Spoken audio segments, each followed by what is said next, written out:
In a world brimming with cutting-edge technologies, from smartphones to quantum computers, it's easy to assume that humanity's greatest innovations lie in the present or the future.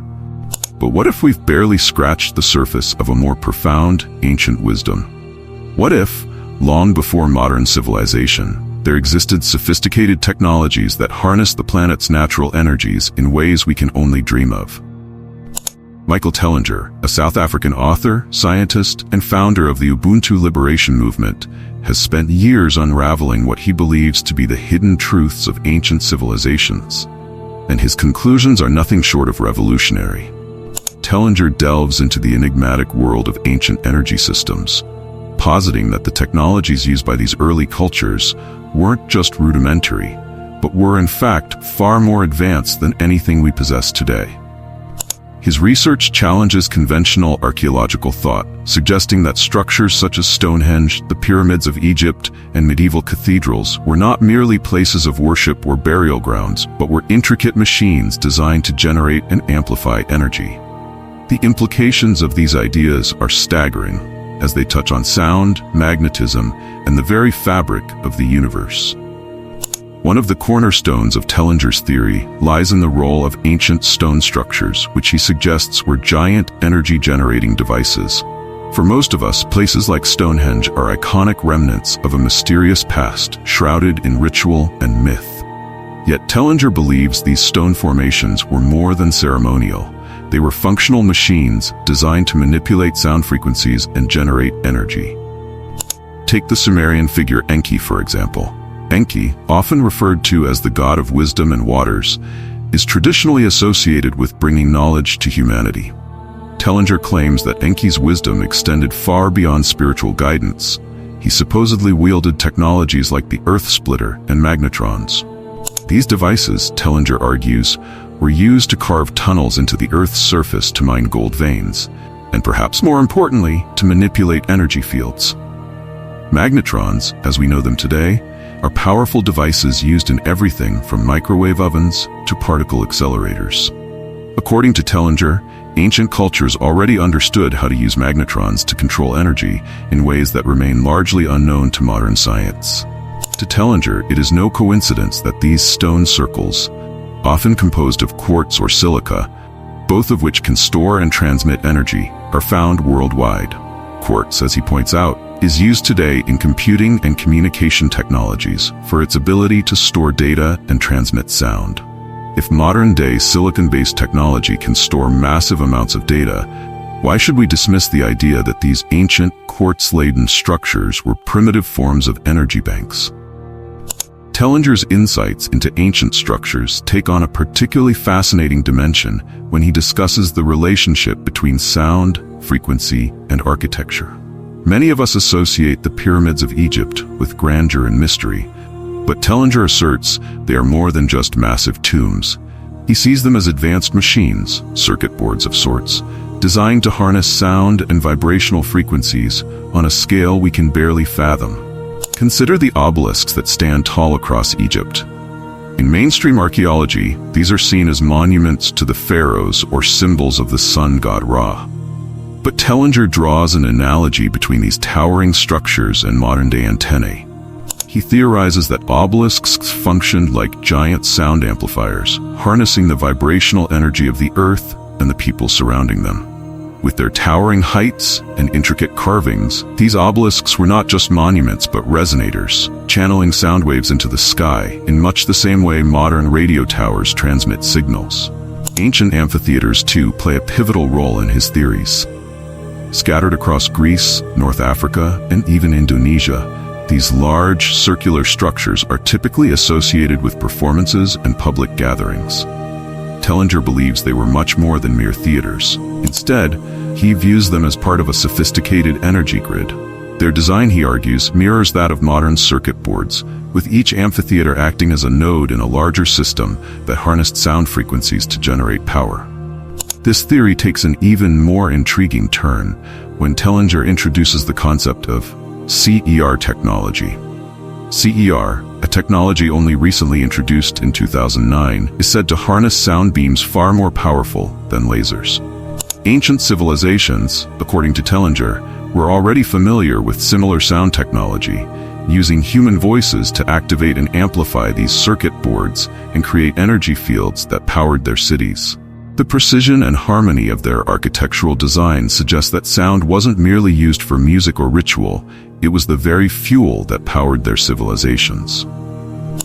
Moving forward in time, Tellinger turns his attention to medieval cathedrals and churches, structures he believes were built with the same principles in mind.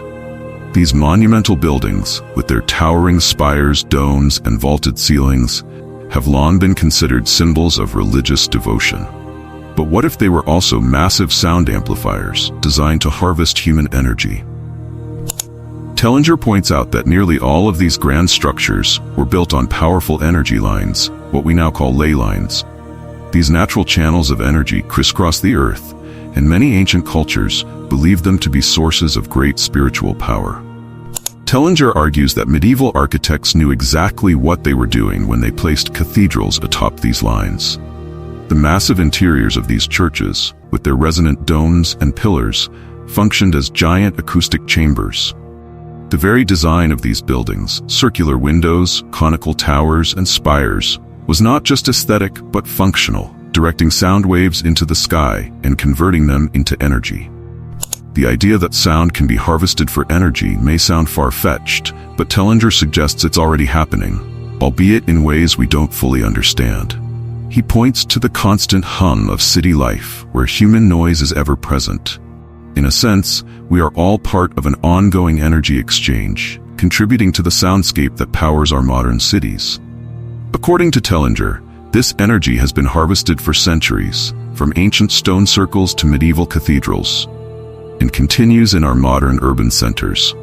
One of the more mind-bending aspects of Tellinger's research is his exploration of the interplay between sound and magnetism. At first glance, these may seem like two separate forces, but Tellinger posits that they are intimately connected. He suggests that sound waves have the ability to create magnetic fields, just as magnetic fields can produce sound. This is not purely theoretical. Our modern speakers operate on this exact principle, using magnetic coils to convert electrical signals into sound waves. But Tellinger goes even further. He claims that ancient civilizations understood this connection on a much deeper level, using sound to control magnetic fields and, by extension, manipulate energy. One of the most compelling examples of this can be found in the wristwatch design of a magnetron, an energy-generating device that converts sound into magnetic fields. Tellinger points out that ancient depictions of these devices appear in Sumerian seals and other cultural artifacts, hinting at a level of technological sophistication that predates even our own. Tellinger's theories extend far beyond Earth. He argues that these principles of sound and magnetism apply on a cosmic scale. Galaxies, solar systems, and even stars, he claims, are structured around toroidal magnetic fields, much like the ones we see in subatomic particles or magnetic fields on Earth. The spinning motion of galaxies, he suggests, is not driven by molten iron cores or other physical forces, but by sound waves resonating through space. Tellinger also touches on how ancient technologies may have been used to manipulate human consciousness. He believes that early civilizations had a much stronger connection to their own psychic abilities, what we now call ESP, or extrasensory perception. This ability, he claims, was largely controlled by the pineal gland, a small organ in the brain that is often referred to as the third eye. Ancient texts and depictions, such as the Eye of Horus in Egyptian mythology, suggest that early humans were aware of the power of the pineal gland. However, Tellinger believes that this ability was deliberately suppressed by external forces, perhaps the Anunnaki or other advanced beings. By limiting our capacity for ESP, these forces effectively cut us off from a higher state of consciousness, reducing our ability to communicate telepathically, feel others' emotions, and access deeper truths about the universe. This suppression, according to Tellinger, was part of a larger effort to control humanity. If people could no longer tap into their ESP abilities, they would be more easily manipulated. The pineal gland, in his view, became a target for those who sought to dominate human consciousness, much like the sound and energy technologies that were hidden away or destroyed. Tellinger's ideas may seem like something out of a science fiction novel, but they present an alternative view of history that challenges us to reconsider what we know about the past and what it might mean for the future. His research suggests that ancient civilizations were not merely primitive societies, but were capable of harnessing energies that we have yet to fully understand. Sound, frequency, and magnetism were the building blocks of their world, and they used these forces to power everything from stone circles to entire cities. In a world where energy crises loom large and environmental concerns grow ever more pressing, perhaps it is time to revisit the wisdom of the ancients. If Tellinger's theories hold even a grain of truth, then we may have much to learn from the civilizations that came before us. The power of sound, the mysteries of magnetism, and the forgotten potential of the human mind could be the keys to unlocking a future where energy is abundant and consciousness is limitless.